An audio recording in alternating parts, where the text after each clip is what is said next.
My name is John Thornton. I went to the Pennsylvania Academy of the Fine Arts, and I make movies about artists with a connection to Philadelphia. So what am I doing making a movie about MICA, the Maryland Institute College of Art? A school located in a place called Balmer, Maryland. My name is Stuart at Barbanel. How do people from Baltimore, is it Balmer? How do you pronounce it? Well, yeah, Baltimore. No, it's Balmer. I used to watch Homicide. That was the one word that they were able to say in Homicide, right? Balmer, I guess is what you're looking for, right? Okay. If it was Groucho, with you, the duck would come down. I just taught a guy from Baltimore how to say his city correctly. Nice to meet you. Nice to meet you. So why am I doing this movie? Because an artist friend in Philly named Frank Hyder told me about this show he was in called MICA Then and Now. And Frank is a very persuasive guy. Plus, it turns out there's plenty of Philadelphia-connected artists that went to MICA. Jane Irish, Jeffrey Reed, and David Brewster, to name a few. But first things first, the show takes place in two venues, an art gallery in the Chelsea section of New York City and a converted high school in Beacon, New York, about an hour north of the Big Apple. Barry Nemet, the chair of the painting department at MICA, curated this show. The New York gallerist Ethan Cohen hosted it at his two venues. My name is Ethan Cohen. I have a gallery here in Chelsea called Ethan Cohen New York, and also at the Cube, which is the acronym for the Kunsthal Beacon, an art center in Beacon, New York, which has both non-profit and profit spaces. We will have about 65 artists throughout the building.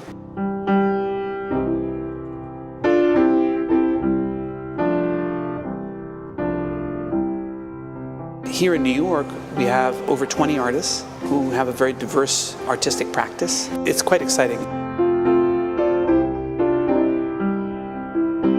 We have early artwork by Morris Lewis. Barry had said, oh, he's a graduate.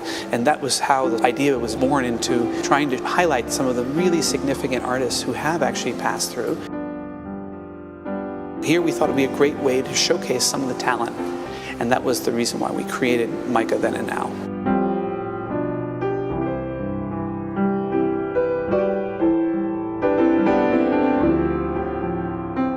My name is Barry Nemet. I have been teaching at MICA since 1971. I'm chair of the painting department since 1990.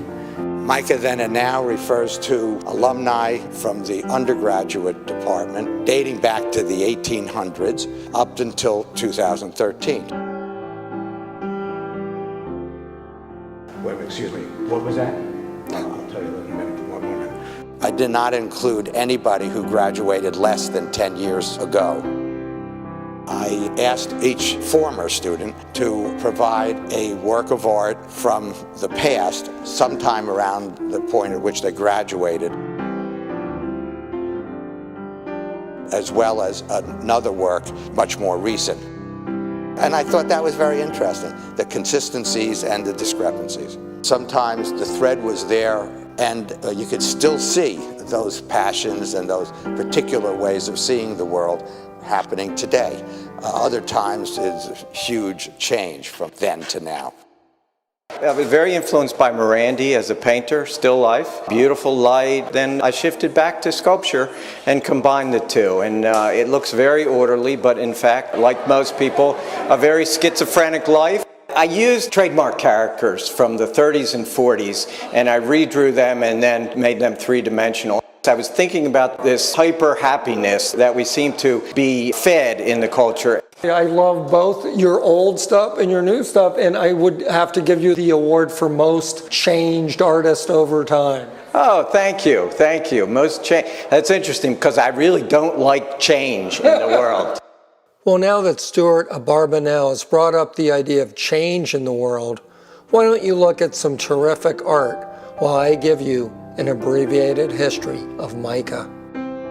In 1826, the Maryland Institute was founded in Baltimore in order to encourage and promote the, quote, mechanic and useful arts.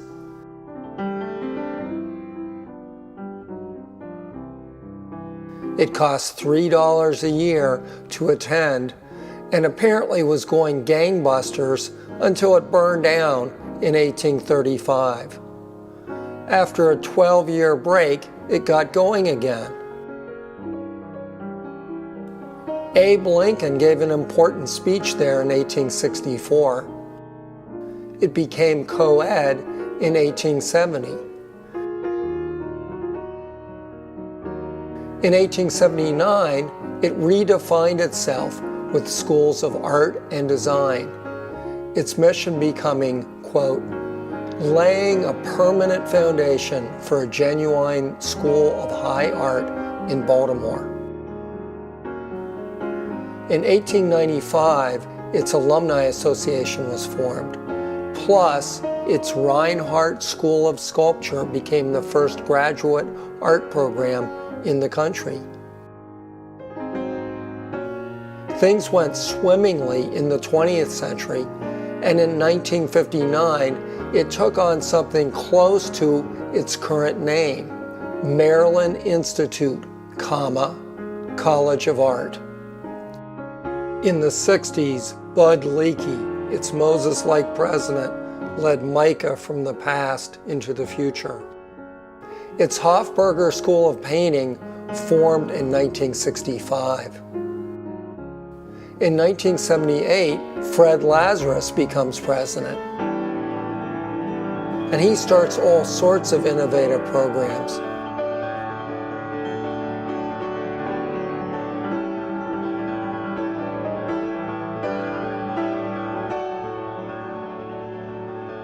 By the end of the millennium, students can study all sorts of digital and electronic arts.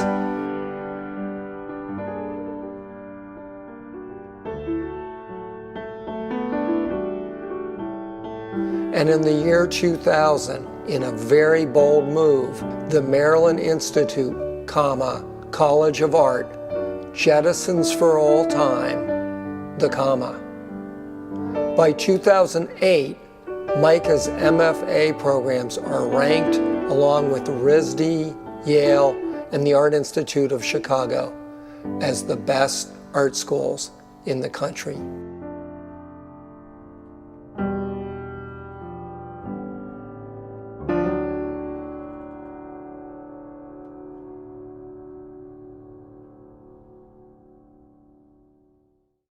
Essential to my work as a videographer is the ability to go up to total strangers, stick this into their face, and get information out of them. Usually, due to my sensitivity, it works pretty well, but occasionally there are problems. Okay. Oh, I'm Gina or Gerard. And I graduated from MICA in 1992. I'm going to just hold it under your Really? chin. Okay. I mean, can I hold it maybe? Yeah, just hold it under your chin. Okay, wait, hold on. That's why I knew I would feel very awkward if I wasn't in the thing. Right. Well, okay. But patience and a bit of kindly editing does wonders. Actually, Gina had more to deal with than an obtrusive stranger. She had a whole wall of a high school gym to fill with art for Barry. This installation is comprised of works that are from the last few years, these mylar cutout pieces, and also some very recent pieces that I had done over the summer. Silkscreen mesh on canvas. So Barry, when he offered me the 80-foot long wall, something that was a surprise and also a challenge and ultimately sort of interesting was the fact of the brick wall and all the gymnasium fixings, the things on the hoops and the vents and the bleachers and the different kinds of brick were a surprise and something I had to play with in a certain way in terms of the installation. There are so many wonderful artists in this show, but I got to talk to only a few. Hi, my name is Aaron Fink. The graduated class of '77. There's two pieces of mine in the show here. One is a landscape from 1975, and the other one is 2008. My daughter had a summer job working at this hamburger joint, so I go in there sometimes and get lunch when she was working there. So I took this picture of that cheeseburger and took it home, and it just, inspired me.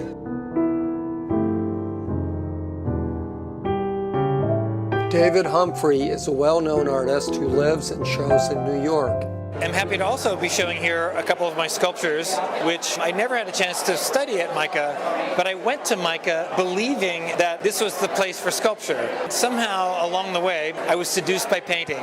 And so it took me another 10 years to come around to making sculpture right properly, even though that was what had, in fact, gotten me into MICA in the first place.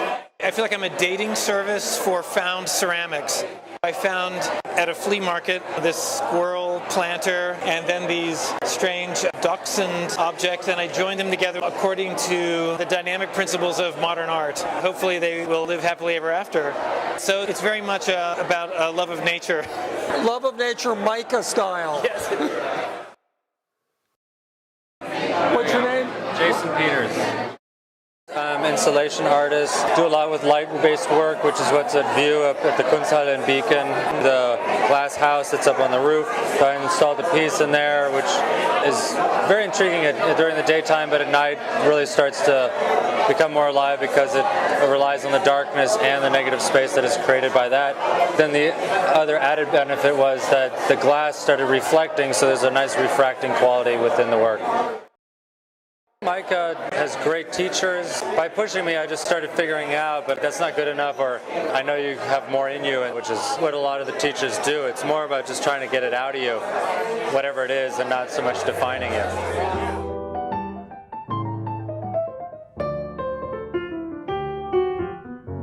Tony Shore is a great artist, born and raised on the tough streets of Balmer, Maryland. Tony, are you the beater or the BT? I was the witness. A lot of the scenes come from things that I saw growing up in South Baltimore. It was a pretty rough neighborhood, working class, some would say white trash. A little neighborhood called Marl Park, right next to Pigtown. How does a kid from near Pigtown end up at MICA? I went to the Baltimore School for the Arts for high school. And at that time, once every 4 years, they'd give a full scholarship to MICA. And I was fortunate enough to get one of those scholarships, which allowed me to go to MICA for 4 years and then go to Yale for grad school, too. The choice to paint on black velvet, was that a stick in the eye of the art world? Originally, the idea was that I was going to paint people on black velvet who would own black velvet. I mean, the neighborhood that I grew up in, black velvet was a pretty common thing to have on your wall, whether it was Elvis, John F. Kennedy, or the Virgin Mary. If it hung on your wall, it was still this possession of the family. In the early stages, they had a much more cartoon aesthetic and sort of caricature feeling.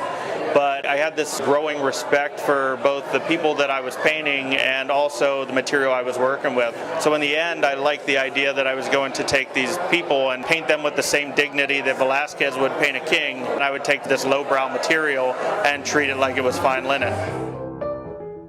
Fouad Khan is a gifted artist who painted an installation in the Beacon Cube staircase. My name is Fouad Khan. I'm a painter and a drawer. I went to MICA from 97 to 2001 and studied with Barry and many of other faculty that are here tonight. Most of my work now comes out of personal catharsis and response to media observations, my own personal travels even. We strategically decided to play sketchbooks from my time at MICA because a lot of those sketchbooks come out of a very peripatetic time where I was traveling a lot, I was speaking to people, I was documenting, much like a visual journalist. These days, I'm in the studio, so I'm constantly doing the same thing with my mind and with my studio practice, but I'm doing it behind closed doors. And so I thought that would be a great way to connect to the then and now concept. Showcase these sketchbooks, and then alongside newer works that are meant for the gallery wall and for discourse with the public to let them in. I was born in 1978 in Tripoli, Libya, to an Indian father and a Pakistani Kashmiri mother. I lived in Pakistan for a while, moved to the States when I was age of 8. I started speaking English around that time and decided on an art education when it came to college. Moved to New York in 2001 for my master's, and I've been here ever since. I asked him about how his watercolor paintings of decorated lorries seem to have and explosive quality. Why I like the work. It tours with the audience. You get close and you think it's beautiful. It's explosive and it attracts us, much like the macabre does on media and on television. We want to see what's happening, and you get up close and it's a punch in the gut. Frank Heider has a number of works in these two shows. In Beacon are his paintings on mylar, which are installed in the windows of the gymnasium, and his inflatable sculptures.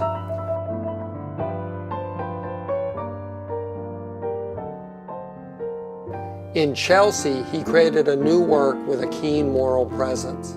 It is based on Trayvon Martin. I've been living in Florida. The feelings that I have that someone could just be shot because they were walking down the street wearing a hood, to me, just seems completely wrong. As an artist, I can't do anything to change the law, but I can make an art piece. I think I've spotted the provost of MICA. What exactly does a provost have to do? And is it a pretty easy job? Or? I'm responsible for everything to do with the educational program. All the faculty, all of the classes, all of the library, all of the galleries. Sometimes it's easy. Sometimes it's fun. But I'm also an old MICA faculty member, so there are works in here by people who are former students of mine. People on the faculty, like Howie Weiss, has a painting in here that is actually produced in my class when he was a student 40 years ago. Well, I'm Howie Lee Weiss. I might be one of the oldest people in the show. The early piece is from 1973, and the newest piece is from 2013, so that's a pretty wide spread of work. But it's interesting how they still connect to each other. I went to undergrad school at MICA, then I did my graduate work at Yale University, then I came back to teach in 1979, 35 years ago. So a lot of the people in this show were also my students. It's kind of like a reunion of sorts for me.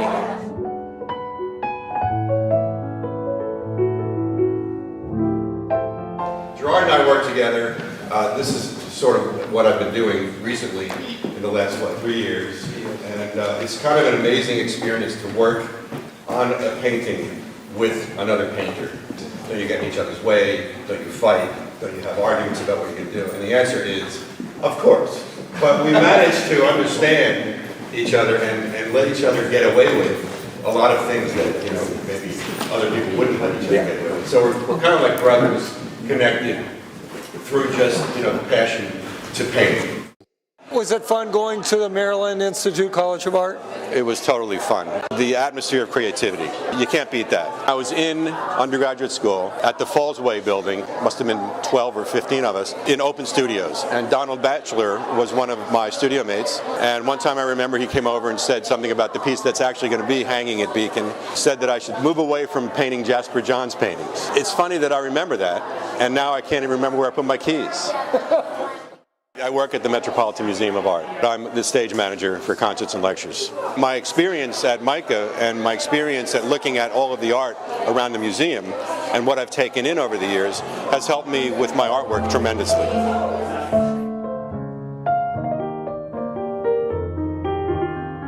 I'm David Merrill, son of the late artist Herman Merrill. I'm president of the Herman Merrill Foundation.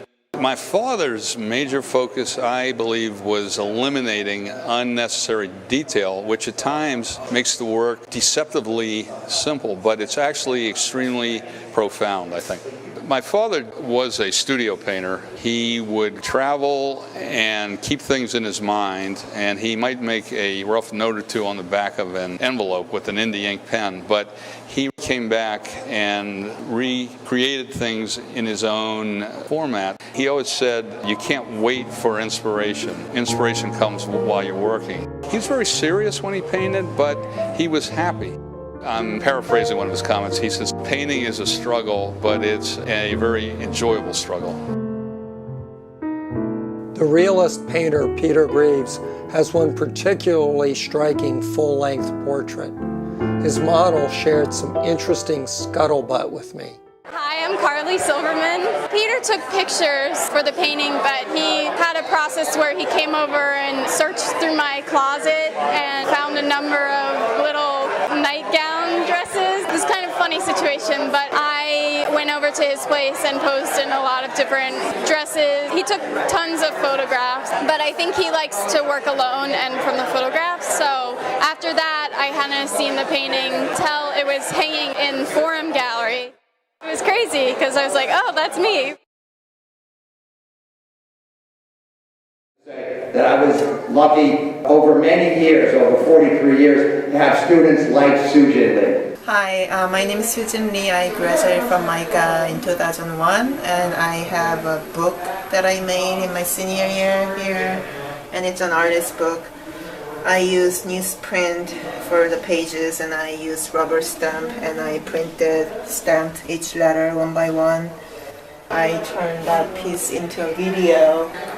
I guess I was more interested in written text when I was in college, and I made artist books and installations. I combine text, video, and performance.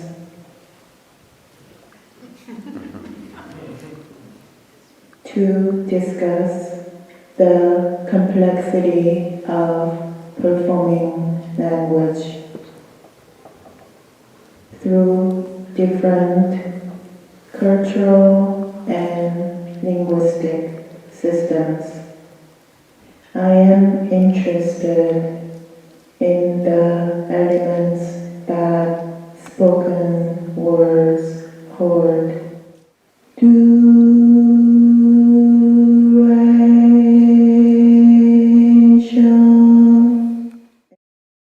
Soo-Jin Lee graciously is letting me use the footage she took of the artist Jane Irish.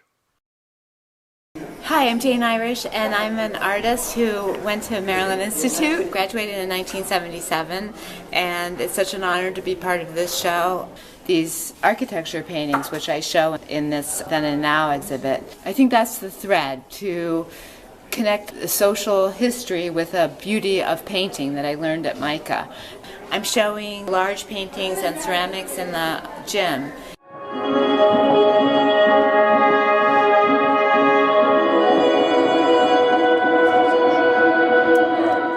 I'll talk about what I'm showing in the hallway. It's about a 60-foot ink drawing. The piece itself is kind of like an epic narrative about the Vietnam War's aftermath and beginnings. It commemorates the Vietnam veterans against the war. They're veterans who fought in the war, but when they came home, fought against it to stop it, to save the lives of their buddies that were still there. I've done that in a visual, poetic way, and I incorporate veterans' poetry in the pieces.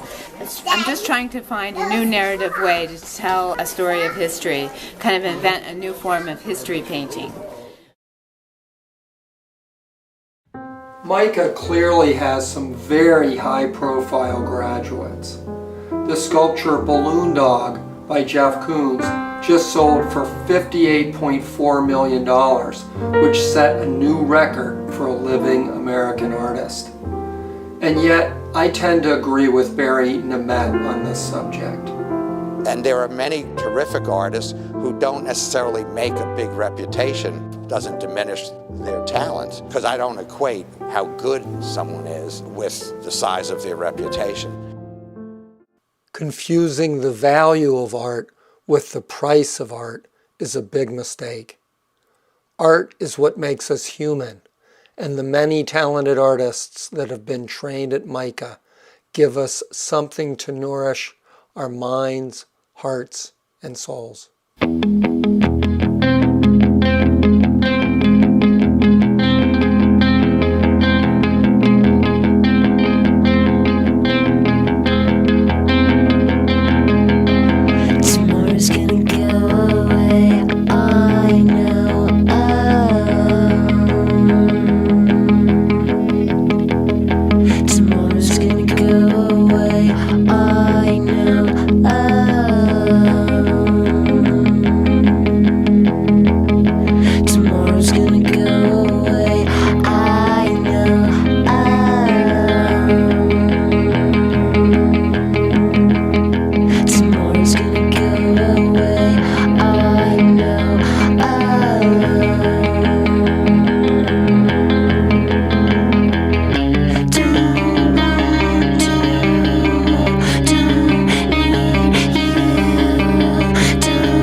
Ultimately, MICA Then and Now is a result of the generosity of spirit and dedication to his students of Professor Barry Nemet.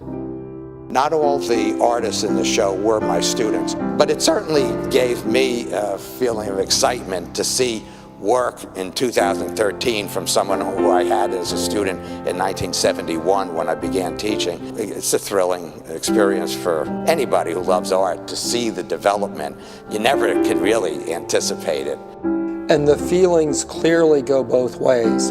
Every artist I spoke to expressed great gratitude towards Barry. Here's just a few voices from the chorus. I'm David Humphrey. Barry Nemet was a very exciting teacher for me. He was the teacher who shepherded my transition from being an obedient good student to being an artist with my own initiative. And his encouragement helped me to launch from there to New York City and being an artist now. Well, I'm Howie Lee Weiss. There's only one person in the world could have collated this whole show. It could have never happened if Barry didn't do it. I think most people did it just to take part in something that he was involved in. Michael Frank. It's great to be part of this exhibition for really one major reason, and that's my friend and former teacher, Barry Nemet. He was so influential for me and for all of these artists, I would think. We've remained friends over, 35 years? And he's just got such a big heart, and he's such a great guy. He's got such a great eye that this show is high quality because of that. And he's just amazing. MICA Then and Now allowed me to take stock of 43 years of devoting myself to an institution in which I believe deeply, almost like a reunion, bring back a whole bunch of people into my life, introduce them to one another. Sometimes a younger artist I knew liked the work of a certain older artist, so I'd bring them together. That was a joy. People came up to help me not just hang their work, but their colleagues' work. I actually was very impressed by and touched by the generosity of the artists in the show.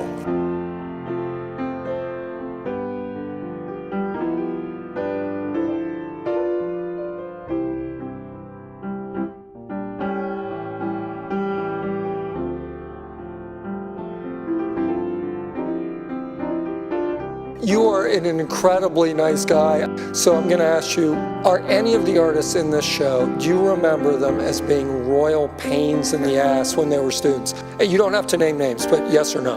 No. Pure delight to work with. I know it sounds like I'm just flattering the people, but it's true. This was a joy. I'm an outsider as far as the MICA community goes, but working on this film was a great joy for me. I was really bowled over by the quality and variety of the work. Making a film about this many artists is challenging, and so I think I'll let the last word be from an artist who's also an outsider and whose process mirrors my own. And going back and forth and really pushing off a dance like a dance and going through the process without knowing where we're going, so until the end, right?